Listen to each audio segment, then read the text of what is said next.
Underperformer talk. I know it's none of our favorite parts, but being a boss means awkward conversations.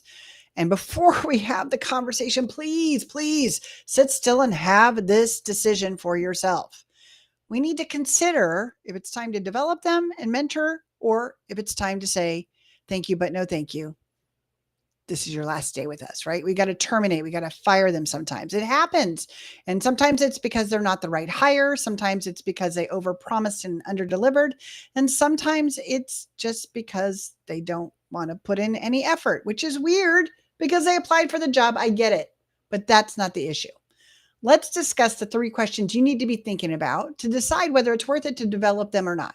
The first question is simple. Do you believe they have the capabilities? Right? Do we believe that they do own the skills, knowledge, success, and possibility of actually being able to be capable of delivering the results we need in this position? So that's either a yes or no question. If that's a no, then we go straight to our release conversation. Time to let them go.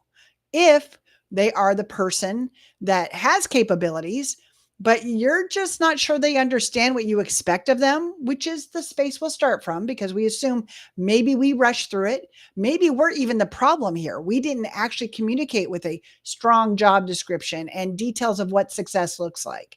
So if that's the case, you need to have a reset conversation. And this is where mentoring and management comes into play. We want to set them up for success. So we're going to reset it all, however they've shown up, and we're going to really lay out for them what success is and what you're looking for. This is how we might have a chance of bringing this person around. And it absolutely is possible when you step into your own boss role. Now, if they have the capabilities and we believe we set them up with success, we might need to have a refresh conversation. The refresh conversation looks like, hey, you said you wanted the job. You said you could do the job, but you're not doing the job. So this is usually the beginning of your performance improvement plan. If you don't do the job, XYZ will happen. Do you have questions? Is there something you don't understand? Let's go through what success looks like one more time. So this is where we worry. Maybe we didn't set them up correctly, but they're just not showing up in the way that we need them to for success.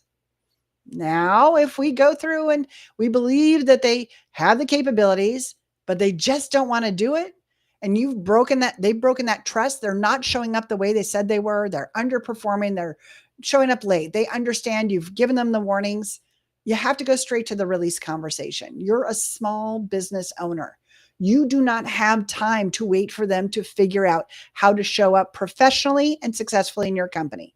If you've set them up correctly, if you're sure they have the capabilities and they're just not doing the job, it's not about throwing more money at them. Please, God, don't give an underperformer more money. We could talk about that too when you book your call, but really understand this. It is about being clear. Do you trust that they can and will do this job? Well, then it's probably that you haven't communicated successfully what doing the job requires. And that's back on you, boss.